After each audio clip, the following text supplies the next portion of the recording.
नमस्कार दोस्तों, कैसे हैं आप लोग। आज इस वीडियो में हम बात करेंगे part 14A constitution of India, जिसमें दो आर्टिकल हैं, आर्टिकल 323A और 323B। पार्ट 14 डील करता है ट्रिब्यूनल्स से। ट्रिब्यूनल्स क्या होते हैं? ट्रिब्यूनल्स होते हैं कोर्ट की तरह, बट ये होते हैं ओनली जो गवर्नमेंट सर्वेंट्स हैं उनके लिए। भाई उनके कोई भी मैटर है, रिक्वायरमेंट से रिलेटेड कोई मैटर है, पेंशन से रिलेटेड कोई मैटर है, सैलरी से रिलेटेड कोई मैटर है, या कोई भी ऐसा डिस्प्यूट जो उनसे उनके डिपार्टमेंट से रिलेटेड है, तो वो डिस्प्यूट यहाँ पे सोल्व किए जाते हैं। पेंशन से लेके कोई डिस्प्यूट है, सैलरी से लेके कोई डिस्प्यूट है, ठीक है। तो ऐसी कोई जो भी डिस्प्यूट है गवर्नमेंट सर्वेंट्स के, तो वो डिस्प्यूट सबसे पहले जाएंगे ट्रिब्यूनल्स में, ना कि कोर्ट में। तो ट्रिब्यूनल्स के बारे में आपको एक बेसिक आइडिया हो गया कि कोर्ट की तरह ही होते हैं, लेकिन ये होते हैं जो गवर्नमेंट सर्वेंट्स होते हैं उनके लिए। पार्ट 14A ऐड किया गया कौन से अमेंडमेंट एक्ट के थ्रू? तो 42nd अमेंडमेंट एक्ट में इसको ऐड किया गया। इस पार्ट में दो आर्टिकल हो गए जो मैंने आपको बता दिया। अब हम इस आर्टिकल 323A में पढ़ेंगे किसके बारे में? कैट के बारे में। कैट क्या होता है? CAT, central administrative tribunal. वैसे ही और भी ट्रिब्यूनल सेट किए जाते हैं, जैसे टैक्सेशन हो गया, ठीक है, उससे रिलेटेड हो गया, लैंड डिस्प्यूट से रिलेटेड हो गया। तो अलग अलग ट्रिब्यूनल सेट किए जाते हैं बाई सेंट्रल गवर्नमेंट और स्टेट गवर्नमेंट के द्वारा बाई लॉ पास करके, ठीक है। फटाफट हम आर्टिकल को पढ़ लेते हैं, पहले थ्योरी पार्ट, उसके बाद मैं इसमें जो भी पॉइंट है वो आपको समझाऊंगा।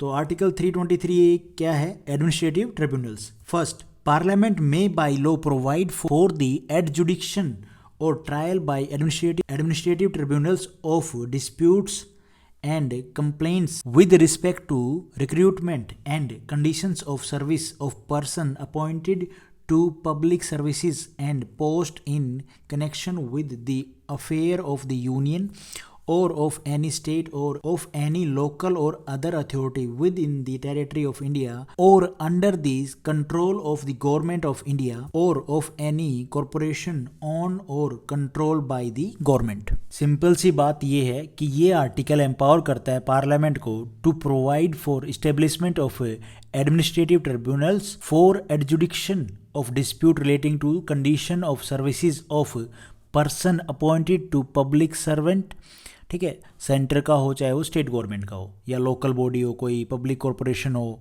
ठीक है, या कोई अथॉरिटी हो, लाइक SSC का एग्जाम क्लियर किया हो, ठीक है, तो उसके थ्रू वो लगाओ, या फिर UPSC का एग्जाम हो गया, तो इसी के थ्रू तो जो गवर्नमेंट सर्वेंट है वो लगते हैं, ठीक है। एक बात तो ये होगी। दूसरा, इसमें क्या बात बोली गई है? इसमें ये बोला गया है सिंपल कि सेंट्रल गवर्नमेंट के सर्वेंट्स हों, या स्टेट गवर्नमेंट के सर्वेंट्स हों, या पब्लिक सेक्टर यूनिट के हों, या फिर बाहर की कोई एम्बेसी के सर्वेंट्स हों जहाँ पे इंडियन गवर्नमेंट का कंट्रोल है, ठीक है, इंडियन गवर्नमेंट के अंडर में वो काम कर रहे हैं, ऑन गवर्नमेंट सर्वेंट्स का डिस्प्यूट, कोई भी डिस्प्यूट हो, चाहे वो रिक्रूटमेंट को लेके, सर्विस को लेके, पेंशन को लेके, कोई भी ऐसा उनका डिस्प्यूट होगा, तो ये जो एडमिनिस्ट्रेटिव ट्रिब्यूनल सेट किए गए हैं पार्लियामेंट के द्वारा, उनमें से वो जो भी उनके डिस्प्यूट हैं वो देखे जाएंगे। सिंपल सी बात ये है इस क्लोज में, पहले वाले में। उसके बाद है second close, a law made under close 1 में। तो इसमें ये है कि क्या क्या प्रोविजन गवर्नमेंट डाल सकती है जब ट्रिब्यूनल्स बनाएगी। तो ये नहीं है कि ये जो सारे प्रोविजन है ये ही रहेंगे, और भी डाल सकती है गवर्नमेंट। क्या क्या है आगे देखते हैं किन किन मैटर्स पे हैं, ठीक है।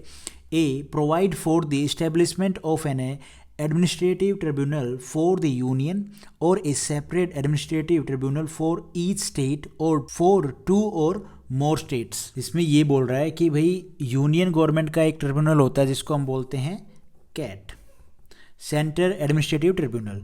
वैसे ही ये तो हो गया जो सेंट्रल गवर्नमेंट के जो एम्प्लॉय हैं उनके लिए, उनके जो भी डिस्प्यूट होंगे वो इस ट्रिब्यूनल में देखे जाएंगे। सेंट्रल गवर्नमेंट के द्वारा बनाया गया है सेंट्रल एडमिनिस्ट्रेटिव ट्रिब्यूनल, इसमें देखे जाएंगे।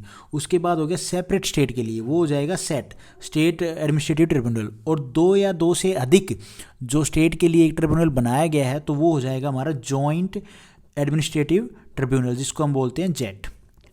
उसके बाद है specify the jurisdiction power including the power to punish for contempt and authority which may be exercise by each of the said tribunals. देखो इसमें ये बताया गया है कि एक एक एडमिनिस्ट्रेटिव ट्रिब्यूनल का क्या ज्यूरिसडिक्शन होगा, कौन सी लोकेशन या एरिया के जो सर्वेंट्स हैं, जो गवर्नमेंट सर्वेंट्स हैं, वो उसके अंडर में आएंगे। ये बताएगा उस ट्रिब्यूनल में क्या क्या पावर है, ठीक है। तो ये जो चीज़ है कौन बताएगा? ये बताएगी गवर्नमेंट लॉ बना के, ठीक है। ये चीज़ तो होगी। उसमें उस ट्रिब्यूनल में क्या क्या पावर्स होंगी ये सब गवर्नमेंट लॉ बना के बताएगी। दूसरा, ये क्लोज हमारा बताता है कि एक एक एडमिनिस्ट्रेटिव ट्रिब्यूनल का क्या ज्यूरिसडिक्शन होगा, क्या पावर होगी, कौन सी लोकेशन या एरिया के जो सर्वेंट्स हैं, जो गवर्नमेंट सर्वेंट है, वो उसके अंडर में आएंगे, ये बताएगी गवर्नमेंट लॉ पास करवाएगी, ठीक है। उसके बाद है provide for the procedure including provisions as to limitation and rules of evidence to be followed by the said tribunals. देखो, ज्यूरिसडिक्शन और पावर का मतलब यही है कि उस ट्रिब्यूनल के अंडर में ये काम करने की पावर है, ये जो डिस्प्यूट है इस डिपार्टमेंट से रिलेटेड, इन सर्वेंट्स के ये डिस्प्यूट वहाँ पे सोल्व करने की पावर है उस ट्रिब्यूनल के पास, ठीक है। सी क्लोज में ये बताया गया कि जैसे कोर्ट में क्या क्या प्रोसीजर होता है, उसी तरह से ट्रिब्यूनल्स का प्रोसीजर पार्लियामेंट लॉ बना के बताएगी, और वहाँ का लिमिटेशन, वहाँ का क्या लिमिटेशन, किस तरह का एविडेंस होना चाहिए, ये सब बताएगी गवर्नमेंट लॉ पास करके। ये बात बोली गई है सी क्लोज में। उसके बाद है D clause, exclude the jurisdiction of all courts except the jurisdiction of the supreme court under article 136 with respect to the disputes और complaints referred to in clause 1। D clause में सिंपल सी बात ये बोली गई है, देखो कोई भी ऐसा केस भाई उस एक ट्रिब्यूनल में जाता है, उस एरिया के कोई भी जो सर्वेंट्स है, गवर्नमेंट सर्वेंट है, वो लेके जाते हैं, ठीक है। वो अपना केस रखते हैं वहाँ पे, और केस रखने के बाद वो ट्रिब्यूनल वहाँ पे अपनी जजमेंट देता है, अपना जो उस केस को देख के सॉल्यूशन निकाल के देता है। लेकिन जो केस लेके गया उस केस से, उस जजमेंट से वो सेटिस्फाई नहीं है, तो अब वो कहाँ जाए अपना केस लेके? तो अब वो जाएगा सुप्रीम कोर्ट में, ठीक है, अपना केस लेके। ये बात हो गई भाई, वो सुप्रीम कोर्ट में अपील के लिए जा सकता है, बट इसको चेंज कर दिया गया कि ओनली सुप्रीम कोर्ट में ही नहीं, वो हाई कोर्ट में भी जा सकता है। और ये ज्यूरिसडिक्शन कौन बना सकती है? पार्लियामेंट बना सकती है लॉ पास करवा के, ठीक है। और ये मतलब बना दिया था, ये लॉ बना रखा है कि भाई ट्रिब्यूनल से आप सेटिस्फाई नहीं हो, उनके जजमेंट से आप सेटिस्फाई नहीं है, कोई गवर्नमेंट सर्वेंट अपना डिस्प्यूट लेके गया है, तो वो सुप्रीम कोर्ट में तो जा ही सकता है, वो उस वहाँ के एरिया के हाई कोर्ट में, उस स्टेट के हाई कोर्ट में भी जा सकता है। देखो यार, आप लोगों को एक इस आर्टिकल का, इस क्लोज का पर्टिकुलर एक आइडिया हो जाएगा तो फिर ठीक है। उसके बाद आप और भी डिटेल में पढ़ सकते हो, जैसे जैसे हमारे एग्ज़ाम का लेवल बढ़ता है उस तरह से आप एमसीक्यू सेट कर सकते हो, ठीक है, प्रैक्टिस कर सकते हो। यूपीएससी में लिखना है तो उसको लेके भाई आपको एक आर्टिकल का आइडिया है कि इस आर्टिकल में ये चीज़ें बात बोली गई हैं, तो उसमें आप भाई कोई अच्छा टीचर और भी डिटेल में पढ़ा रहा है, जो लॉ का स्टूडेंट है या लॉ के जो टीचर हैं वो और भी डिटेल में पढ़ाते, तो वहाँ पे भी आप जा सकते हो। लेकिन एक बेसिक आइडिया तो आर्टिकल का होना ही चाहिए। उसके बाद है E, provide for the transfer to each such administrative tribunal of any cases pending before any court और other authority immediately before the establishment of such tribunal as would have been within the jurisdiction of such tribunal if the cause of action on which such suits or proceedings are base had arisen after such establishment। E clause में क्या बोल रहा है कि tribunal of any cases pending before any court और other authority immediately before the establishment of such tribunal.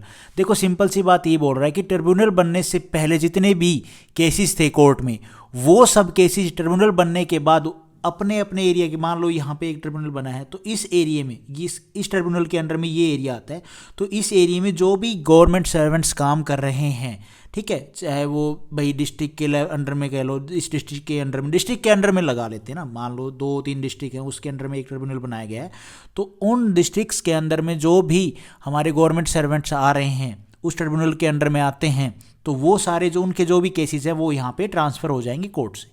ये बात बोल रहा है हमारा ई क्लोज।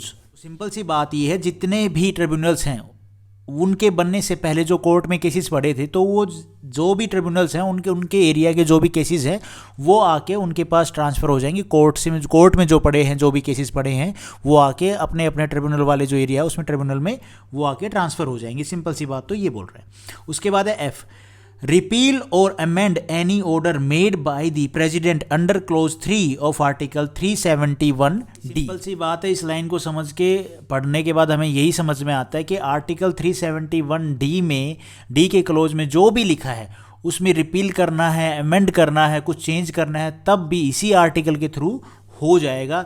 ये बात बोल रहा है हमारा क्लोज एफ। इसी आर्टिकल मतलब ये है जो हम आर्टिकल अभी पढ़ रहे हैं उसको लेके, ठीक है। उसके बाद है contain such supplemental incidental and consequential provisions including provisions as to fees as Parliament may deem necessary. ये लाइन आप थोड़ा सा इसको, ये है मेन इस क्लोज की जो मेन लाइन है, deem necessary for the effective functioning of and for the speedy disposal of cases by and the enforcement of the orders of such tribunals. हमने ए से लेके जो एफ तक जो भी चीज पढ़ी वो ही नहीं, और भी कुछ अगर पार्लियामेंट ठीक समझती है, नेसेसरी समझती है, तो उन सब का भी इसी में प्रोविजन ऐड कर सकती है, इसी आर्टिकल में वो प्रोविजन ऐड कर सकती है।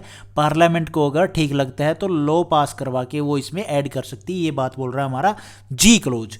उसके बाद है थर्ड नंबर पे, the provision of this article shall have effect notwithstanding anything in any other provision of this constitution और in any other law for the time being in force. इसमें ये है कि भाई कोई एक particular चीज़ है, कोई भी डिस्प्यूट है, उसके ऊपर कोई और लॉ है उस टाइम के ऊपर, ठीक है, या कोई और प्रोविजन है या कोई और आर्टिकल कुछ बात बोल रहा है, लेकिन इस ट्रिब्यूनल के मामले में जो ये हम अभी पढ़ रहे हैं, इस ट्रिब्यूनल के मामले में इसी आर्टिकल की बात को होल्ड करा जाएगा। ये बात बोल रहा है हमारा ये थर्ड क्लोज। समझ रहे हो भाई? एक सिंपल सी बात समझ में आई। मान लो एक एग्जाम्पल के साथ मैं आपको थोड़ा समझाने की कोशिश करता हूँ।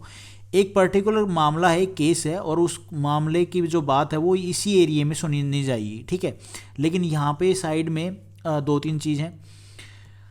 अब ये मामले को लेके, ये जो यहाँ पे डिस्प्यूट है, इस पॉइंट को लेके इनकी राय अपनी एक है, इनकी राय एक है, इनकी राय एक है, लेकिन ये मामला कहाँ पे गया? ये मामला, ये जो डिस्प्यूट है ये गया इस बंदे के पास। तो ये इसकी ही बात को, ये जो बंदा है ये जो डिस्प्यूट है यही सोल्व करेगा, ना कि इनकी बात को होल्ड किया जाएगा, क्योंकि ये जो बंदा गया है वो सिर्फ मामला यही सोल्व कर सकता है, तो यही करेगा। तो एक सिंपल सा एग्जांपल था, वो थोड़ा सा कंफ्यूजिंग सा। तो सिंपल सी बात यही है कि कोई भी लॉ उस टाइम पे बना है, सिंपल सी बात इसकी यही है कि भाई कोई भी ऐसा डिस्प्यूट है, कोई ऐसा मामला है, तो उस मामले को लेके कोई और लॉ है उस टाइम पे, या कोई और प्रोविजन है, कुछ और बात बोल रहा है, लेकिन इस ट्रिब्यूनल के मामले में इसी आर्टिकल की बात को होल्ड किया जाएगा। सिंपल सी बात तो ये है। होप आपको इस आर्टिकल का एक बेसिक सा आइडिया हो गया होगा। Thank you for watching this video. Video आपको ठीक लगी तो लाइक करना, चैनल पे नए हो तो गाइज सब्सक्राइब करना।